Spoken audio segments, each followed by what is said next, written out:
Welcome back to our channel. One of the things that I want to address here is something that I see often. Your brain is this incredible supercomputer, and your self-talk is the program it will run. And if you say to yourself, I'm not good at this, I'm not good at remembering names, you won't remember the name of the next person you meet, because you program your supercomputer not to. Right?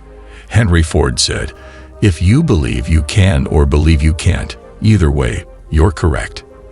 And I always tell people, your mind is always eavesdropping on your self-talk. Your mind is always eavesdropping on your self-talk, so you want to keep it encouraging. So I want to share with you a few things that I do, because you're learning these techniques. But if you say, am I really getting this? You're introducing doubt. Or if you're saying, I'm just not smart enough, or I just can't keep up, or everyone's getting this and I'm not, then it becomes self-fulfilling. So the first way of changing. Self-awareness is a superpower. This is just being aware. Self-awareness is a superpower, and I believe we have to audit our self-talk. We have to go through and maybe do an audit about our beliefs, right? Because where did they come from? When I was 9 years old, the teacher pointed to me and said, that's the boy with a broken brain. And I wasn't born with that idea, but all I remembered for years was, I would say, I'm broken. Every time I did badly on an exam or a test or a book report, every time I was picked for sports, which was very often, I would always say to myself, oh, it's because I have the broken brain.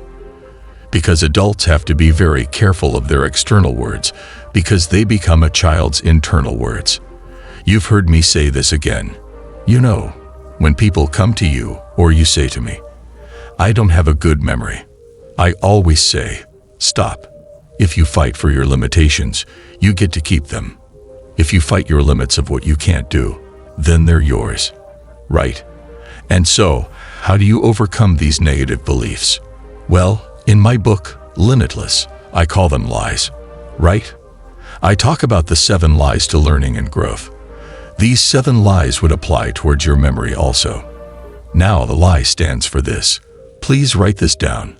A lie is a limited idea entertained. That's what a lie stands for. For me. When I hear somebody say something, I say, oh no, is that true or is it Viz? Viz stands for what? Belief systems. Those are your belief systems. It's not necessarily true that you're not smart enough. It's not necessarily true that you're too old, or it's not necessarily true that you have a horrible memory. It's a limited idea that you're entertaining. You're giving it energy. You're energizing it by saying it and adding emotion to it. So, how do you overcome this? First, you need the self-awareness, and second, correct yourself. That's pretty easy to do, right? If you find yourself saying, I don't have a great memory, and you catch yourself, add a little word like yet at the end. I don't have a great memory yet, because the words you affect your nervous system. It rewires your brain and thoughts. Please write this down. Thoughts are things. Thoughts are things. Your thinking repetitively changes your biology. There's a biology to beliefs, so you want to be aware of that. And so you want to audit your thoughts. And here's the other. Choose what to believe in. You don't have to believe everything you think. You do not have to believe every single thought that comes in your mind. Right? And you could choose. In Limitless, I have a quote from a French philosopher. And he says, life is the C between B and D. Life is ski. Choice. We could always choose what we're saying to ourselves. We could choose what these words mean to us. And we can choose what we're going to feel and how we're going to act. So we have responsibility. So here's something that I do. I talk about magic a lot, and that there's a method behind the magic. But the magical words, and I'm very interested in magicians, and I got to study with a number of magicians. I remember the first time I saw a magician do a memory demonstration, and I was like, I started to follow this person, ask them all these questions, and he was performing in this one area, and I would sit in the lobby and I'd ask him, and he must have admired my persistence, And he sat down with me, and he showed me this memory technique. And I was like, this is amazing. And I said, do you mind if I share this? Because I know magicians don't really. And he was like, go ahead. You could share it. I don't think this gentleman knew how much I would share this and how much I would develop these techniques. But here's what you want to remember, is that your thoughts come out of habit, right? I always tell people you want to watch. What TC? Just write that down. What TC? What do you want to watch? Your words. Your actions. T. Your thoughts. Key. Your character. And you want to watch those habits, especially the habits of those things, the habits of your thoughts, the habits of your actions, the habits of your words, and so on, and so be sensitized to it. But going back to the power of magic, there are certain words that we use, and part of what we're doing in this lesson is about transcending. Think about that word, transcend. We're looking at words and the origin of words. Transcend. What does that sound like to me? It sounds like trans-ending, the trance. Ending this mass hypnosis, whether it's through marketing or media, that says we're broken, that we're not enough, or if it's not coming from the outside, we're hypnotizing ourselves by the words that we use, because words have meaning. And words, when you think about a word like spelling, right? When you're spelling words, a spell is like a magical spell. So, the words we're using cast a spell. And so, there are certain words that we use that magicians use to perform magic. And one of the most popular ones is what? Abracadabra. Stop negative thoughts. Abracadabra. So I broke down Abra into 4 steps to changing her negative thoughts. Okay. So if you have an idea in your mind that doesn't serve you, or even if you have a little discomfort in your body, this will help with that also as well. Some people get a little bit of anxiety before taking a test or giving a speech in front of an audience. Remember Abra. Aber. A now. The A stands for acknowledge. What does that mean? When you have a negative thought, I want you. Let's say it's, oh, I'm not smart enough. I want you to first acknowledge it. I don't want you to resist it, because what you resist tends to persist, right? What you resist persists. I just want you to acknowledge that it's there. That's the A. The B in Abra is breathe. One of the most powerful ways to change how you feel, the state that you're in, is the power of your breath. So, what I would like you to do, when you have that negative thought, or you're feeling a little bit angst in your body, I want you to breathe into that place where you feel like that thought, or that feeling resides. Right? The power of your breath. It's a wonderful way to bridge into your unconscious, because when you breathe, it's part of your autonomic system. You're doing it automatically. And when you influence and are aware of your breath, it allows you to bridge into that system. So I want you to breathe into where you feel like that thought resides, or if you have a little angst or anxiety, breathe into that place. So that is the B you acknowledge, then you breathe.